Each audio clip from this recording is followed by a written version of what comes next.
예수님은 우리가 살아가는 이 세상에 많은 절도범들과 강도들이 많다라고 경고해 주셨어요.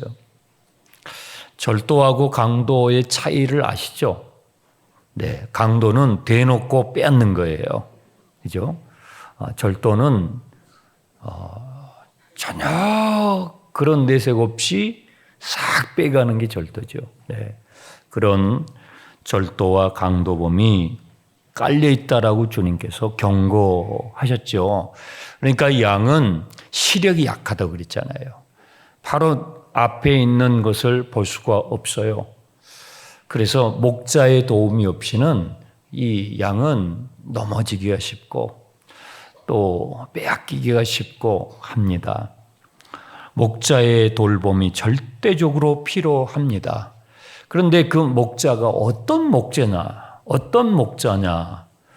중요하겠죠. 11절 나는 선한 목자다. 제가 여기 이렇게 설교를 하면서 여러분 제가 선한 목자입니다. 이상하잖아요. 그죠? 그럼 그건 전혀 선하게 보이지가 않죠. 네. 근데 예수님께서 자기 자신을 가르쳐서 직접 나는 선한 목자야. 그럼 하나도 이상하지 않아요. 네, 그게 저하고 주님의 차이입니다. 우리의 차이입니다. 주님은 선하십니다. 여기서 선하다는 의미는 도덕적으로 윤리적으로 착하다, 선하다 그런 의미가 아니에요. 예수님께서 말씀하신 선한 목자는 어떤 의미입니까? 선한 목자는 양들을 위하여 목숨을 내어놓는다. 이 사람이 선한 목자입니다. 양을 아끼는 목자는 있을 수 있죠. 그렇죠? 그 이유는 여러 가지 되겠죠. 그 양을 통해서 나의 내가 필요한 것들을 얻을 수 있으니까 그 양 한 마리 한 마리를 소중하게 여길 수 있고 또 그 양이 그 새끼였을 때부터 키우면서 정이 붙어서 소중하게 여길 수도 있지만 그 양을 위해서 자기 목숨을 내놓을 수 있는 목자가 있겠어요?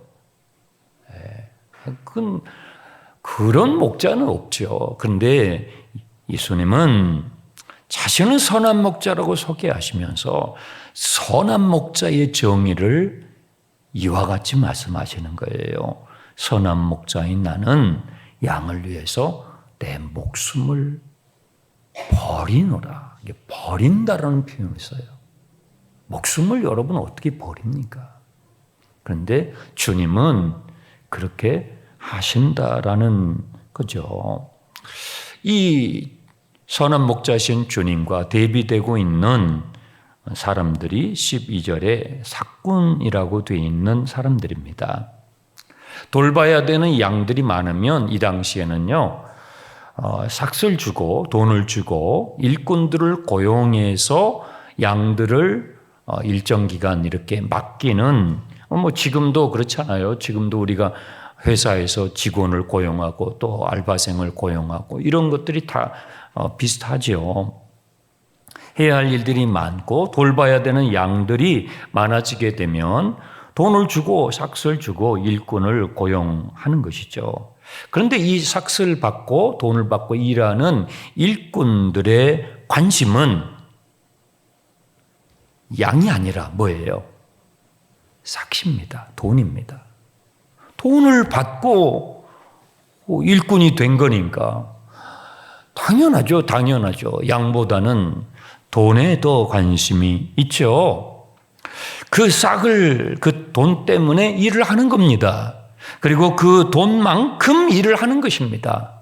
그래서 세상은 그 정도만 해줘도 괜찮은 직원이에요. 그 정도만 해도 번전치기는 하는 거죠. 네.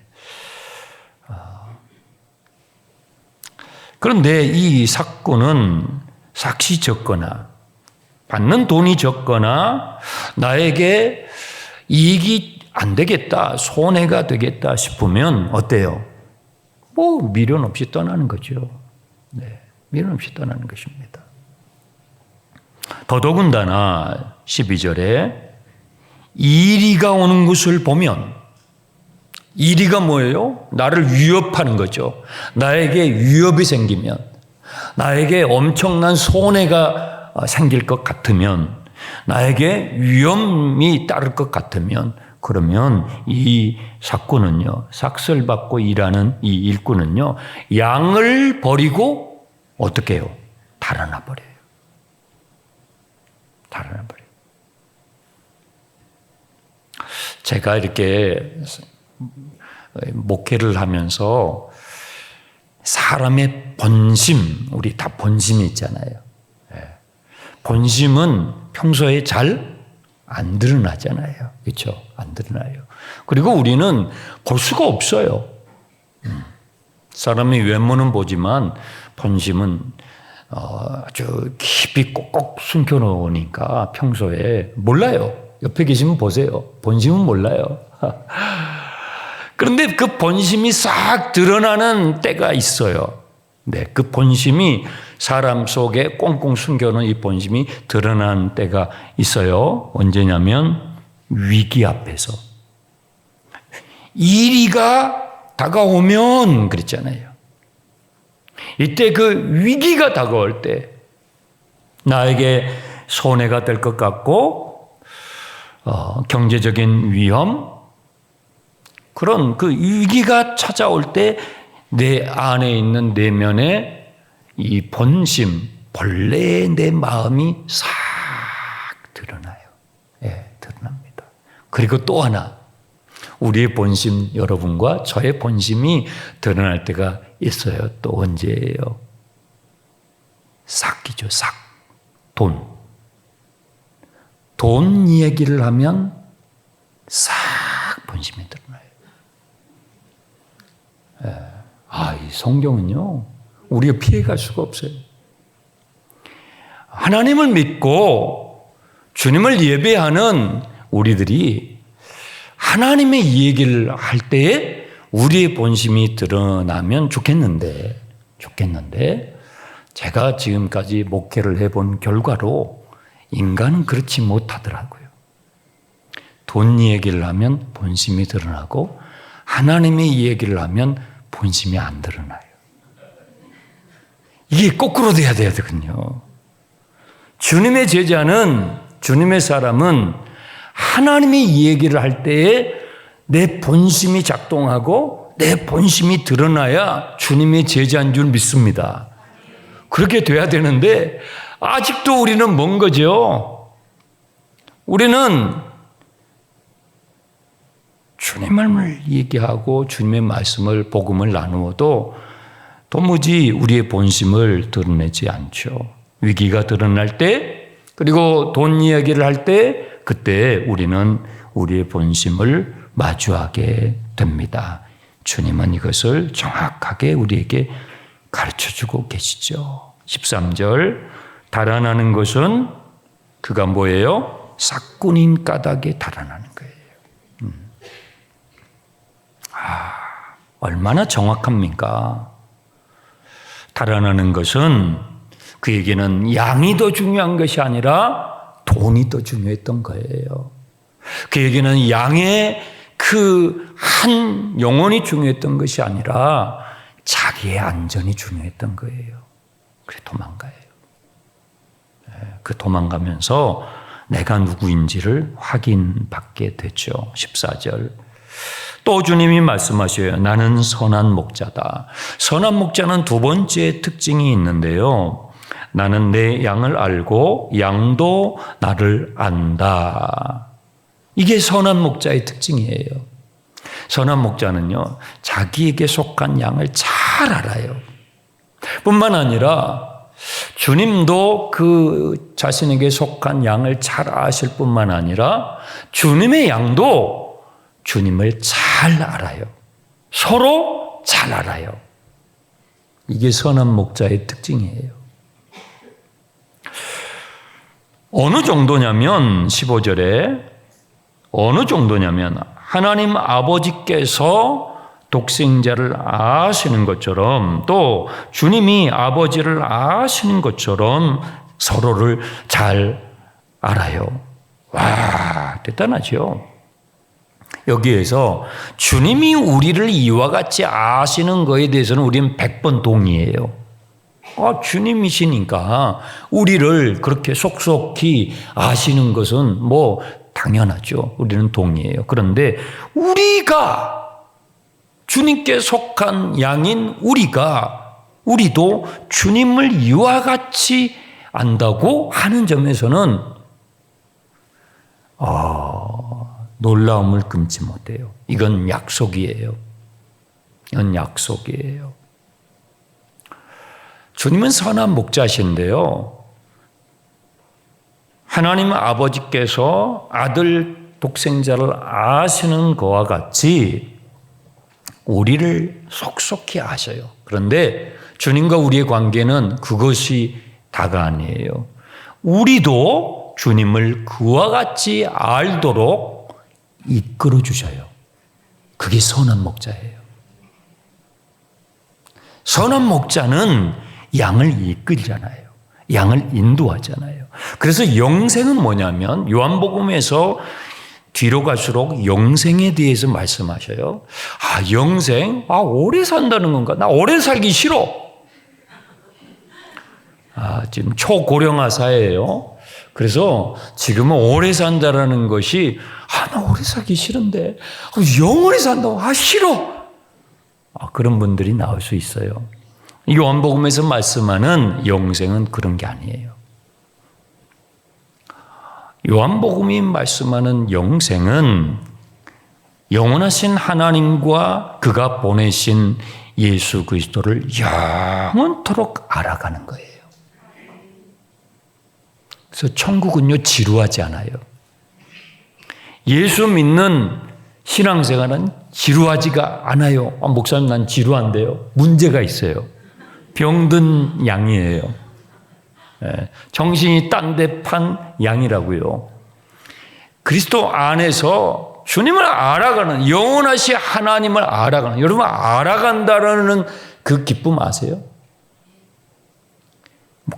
요걸 몰랐어요. 근데 이걸 알게 됐어요. 그 알아가는 것의 그 발견. 그게 얼마나 신나는 건지 아세요? 하나님의 나라는 지루하지 않아요. 영원토록 하나님을 알아가도 그분은 알 수 없는, 그분은 영원한 시간 속에, 그분은 무한한 공간 속에 계시는 분이세요. 그래서 우리는 영원히 하나님을 알아가는 거예요. 그것이 선한 목자이신 주님과 우리의 관계예요.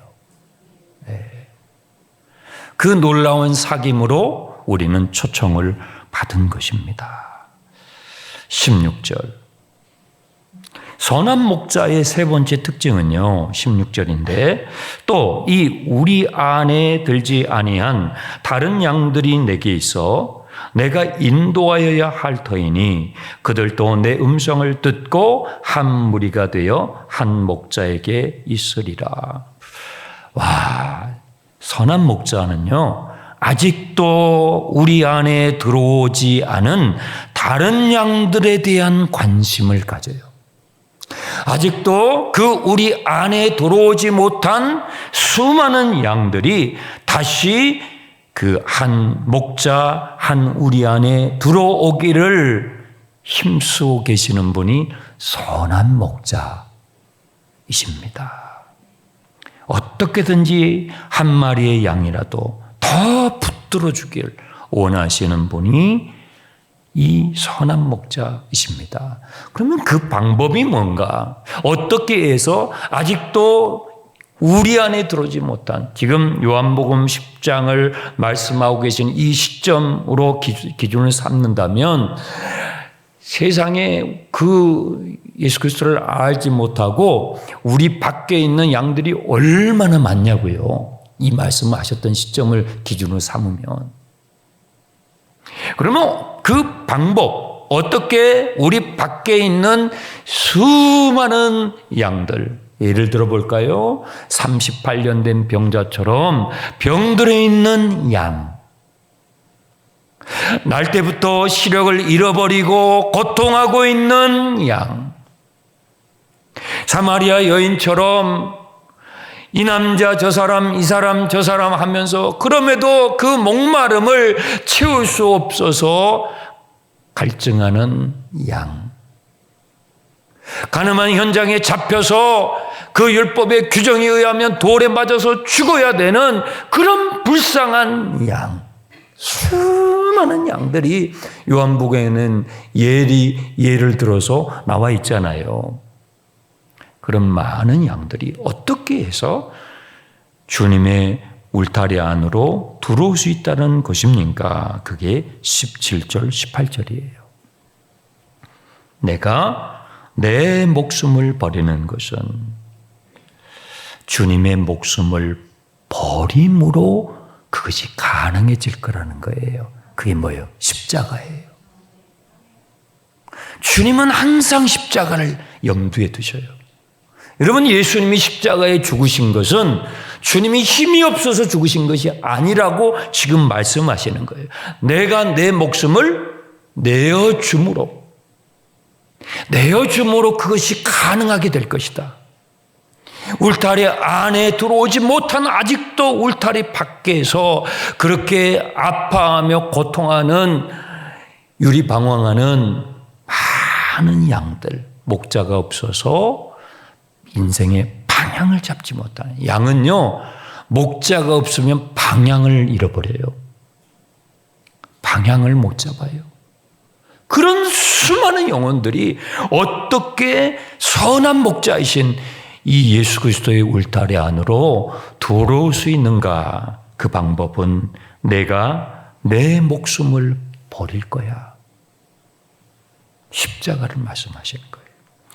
그것을 내가 다시 얻기 위함이니 뭐예요?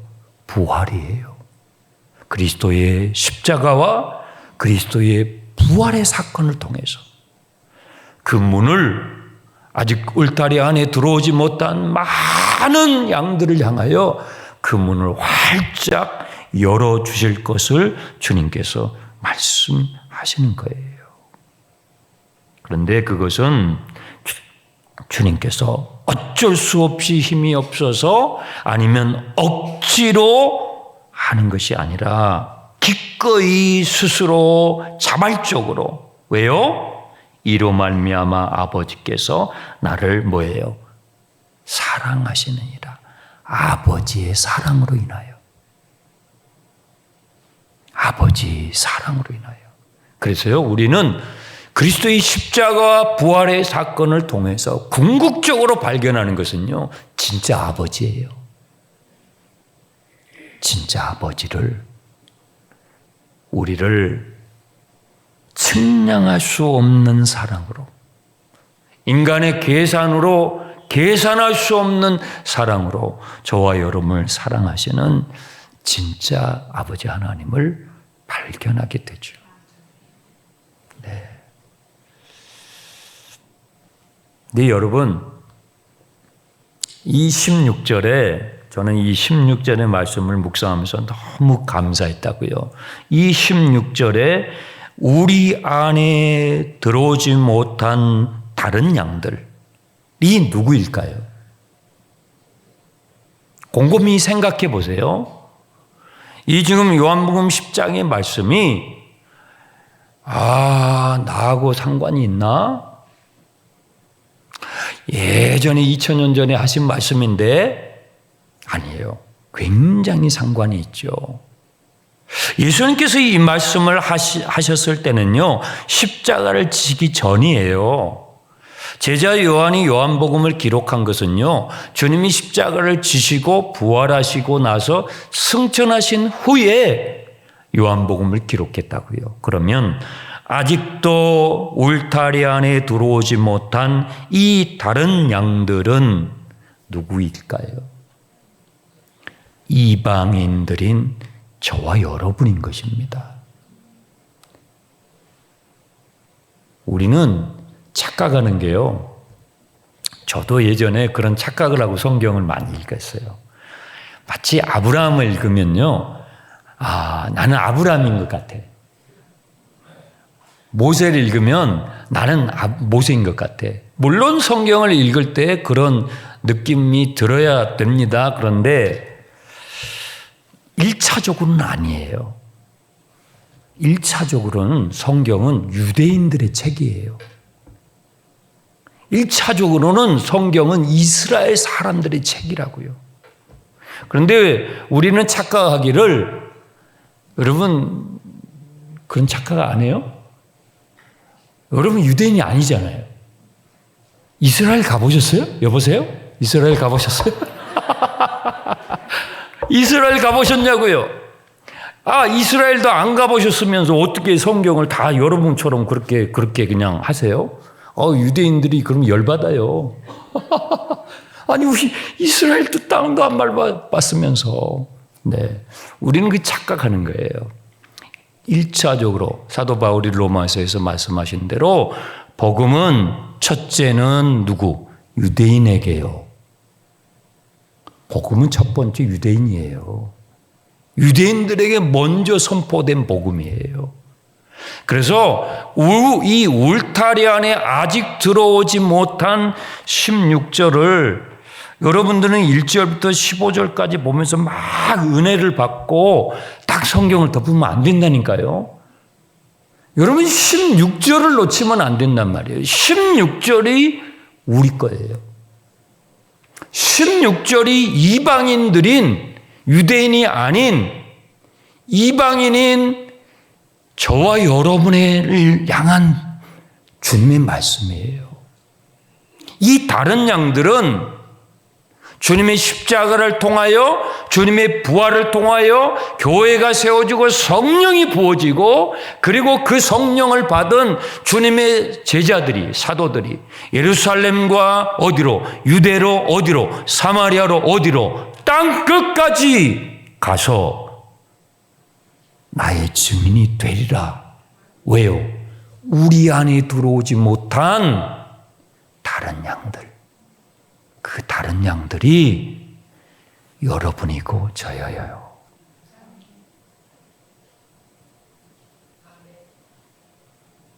얼마나 감사하냐고요. 여러분들하고 저는 다른 양이었어요. 다른 양. 우리 안에 들어가지 못한, 우리가 모세를 어떻게 알았어요? 아브라함하고 우리하고 무슨 상관이 있어요? 예수 그리스도의 십자가 때문에 이게 다 상관이 있게 된 거예요. 예수 그리스도의 부활의 사건 때문에 성경이 이 기가 막힌 이 성경의 고대의 책이 오늘 저와 여러분의 현실의 책이 된 줄 믿습니다. 이 다른 양들이 이방인들인 저와 여러분이에요. 성경에서 이방인이라는 단어가 나오면 그게 여러분이에요. 아시겠죠?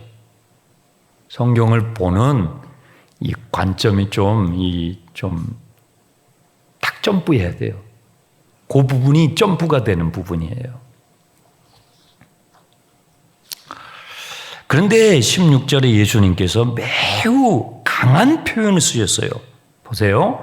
또 이 우리 안에 들지 아니하는 다른 양들이 내게 있어. 벌써 주님은 여러분들을 생각하셨어요. 기분 좋죠?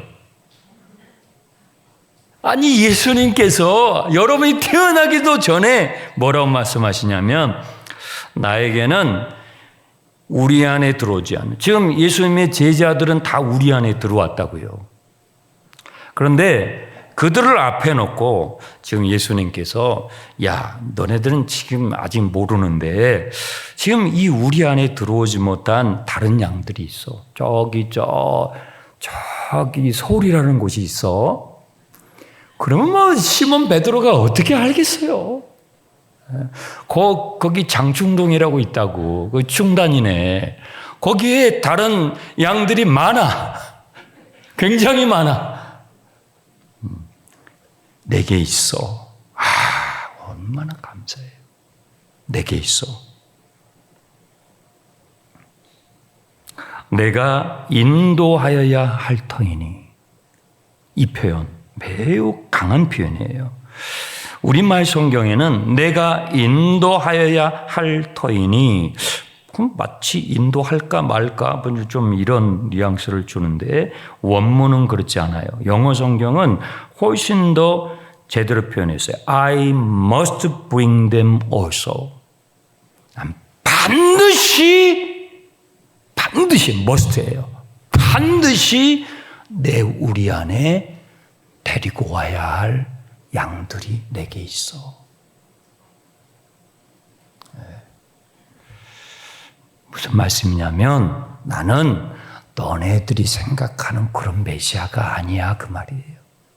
나는 유대인들만을 위한 메시아가 아니야. 나는 너희들이 생각하는 그런 정치적인 유대의 정치 해방을 가져오는 그런 좁은 관점의 메시아가 아니야. 나는 내가 지금 우리 안에 데려와야 할 양들이 저기 미국에도 있고 저기 몽골에도 있고 우리 몽골 형제 자매님도 오셨잖아요. 저 몽골에도 있고 저기 카자흐스탄도 있고 저기 중국에도 있고 저기 한국에도 있고 나는 유대인만을 위한 메시아가 아니라 온 인류를 위한 하나님이 보내신 메시아야 그 말씀을 하시는 거예요. 사마리아 여인처럼 버려진 양, 38년 된 병자처럼 아무도 돌아보지 않는 양, 날 때부터 소경돼서 구걸하면서 고통 가운데 살아가는 희망 없이 살아가는 양, 그런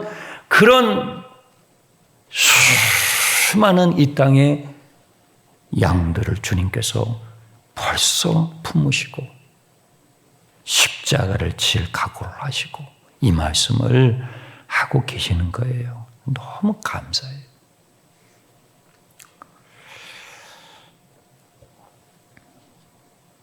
이 말을 들은 19절 20절의 사람들은요 이해를 못하죠. 당연히 이해를 못하죠. 그래서 의견이 분분했다는 것입니다. 말씀을 마무리하겠습니다. 여러분 안에는 이런 주님의 마음이 있습니까? 선한 목자는 양을 위하여 나의 목숨을 버린다. 그러면 이제는 우리가 좀 철이 들어야 되잖아요. 주님이 나를 위해서 그런 마음이시면 나는 주님을 위해서 어떤 마음인가? 주님이 나를 위해서 그런 마음이시라면 나는 주님께 어떤 마음인가? 네. 여러분에게는 이런 주님의 마음이 있으신가요? 아니면 싹군의 마음.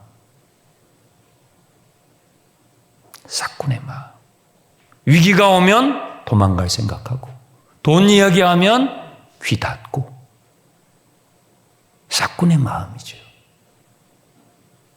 오늘 주님께서 우리에게 물으시는 거예요. 나는 너를 향해서 이런 마음이야. 너는 나에게 어떤 마음이냐? 네.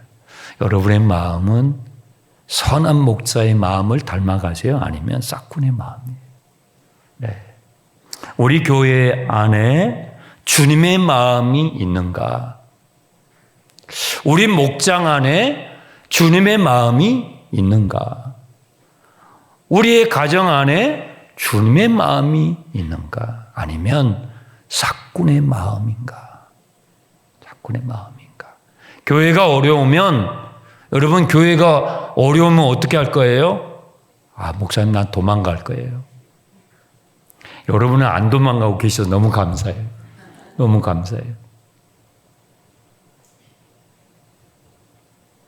네. 어려우면 나는 어떻게 할 건가? 네. 저도 그런 질문을 했어요. 이 말씀을 준비하면서. 야, 너는 교회가 더 어려워지면 어떻게 할래? 네. 답은 여기서 말 안 할 거예요.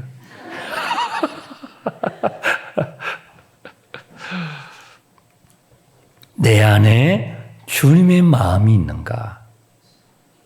아니면 사꾼의 마음인가?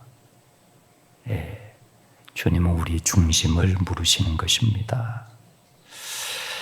설립 80주년을 맞이하는 우리 장충단 교회에 모든 우리 목회실에 또 우리 당회 또 우리 권사님, 안수 집사님들, 중직자들, 우리 목자, 예비 목자, 교사들, 여기에 참여하신 우리 성도님들, 우리 청년들, 젊은이들, 우리 아이들에게, 우리 새가족들에게도 이 주님의 마음, 영혼을 사랑하는 이 주님의 마음이 더 많이 부어지게 되기를 축원합니다.